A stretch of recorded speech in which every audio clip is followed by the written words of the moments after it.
कल्पना कीजिए एक ऐसे क्षण की जब न स्वर्ग सुरक्षित था, न पृथ्वी और न ही पाताल, जब संपूर्ण ब्रह्मांड का अस्तित्व केवल एक सांस का मेहमान बन चुका था, क्योंकि समुद्र मंथन से निकला था एक ऐसा विष जिसकी एक बूंद पूरी सृष्टि को भस्म कर सकती थी।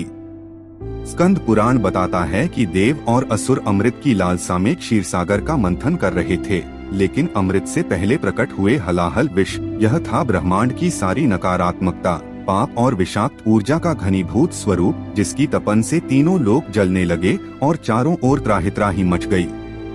देवता, असुर, सृष्टिकर्ता ब्रह्मा और भगवान श्री विष्णु तक असहाय हो गए और अंततः सभी की दृष्टि कैलाश की ओर उठी, जहां संसार के कोलाहल से दूर आदियोगी शिव परम शांति में लीन थे, क्योंकि जो संहारक है उसे मृत्यु का भय नहीं होता।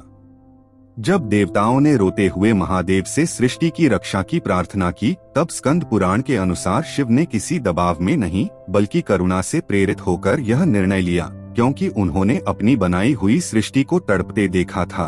उन्होंने उस महाविनाशकारी हलाहल को अपनी हथेली पर उठा लिया, जैसे कोई पिता अपने बच्चे के आंसू पोंछता है, और फिर उस कालकूट विष को पी लिया।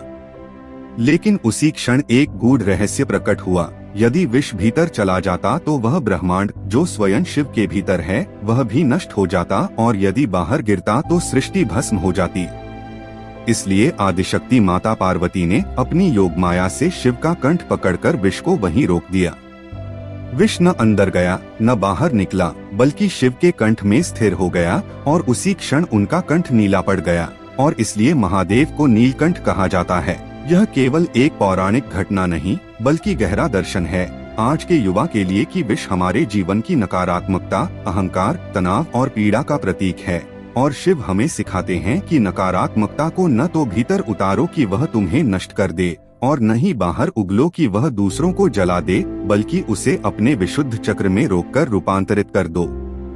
साथ ही यह भी स्मरण रखो कि शिव भी शक्ति के बिना अधूरे हैं, क्योंकि चेतना को नकारात्मकता संभालने के लिए ऊर्जा की आवश्यकता होती है। यही शिव शक्ति का संतुलन है। अंततः जब सृष्टि बच गई तो देवताओं ने महादेव और माता पार्वती की जय जयकार की, और संपूर्ण ब्रह्मांड उस परम त्याग के आगे नतमस्तक हो गया। तो दोस्तों, यह रहा आज की कहानी। आशा करता हूँ आज की कहानी भी आपको बहुत ज्यादा पसंद आया है। इस वीडियो को ज्यादा से ज्यादा लोगों तक शेयर करें ताकि बाकी लोगों की जिंदगी में थोड़ा सुधार देखने को मिले।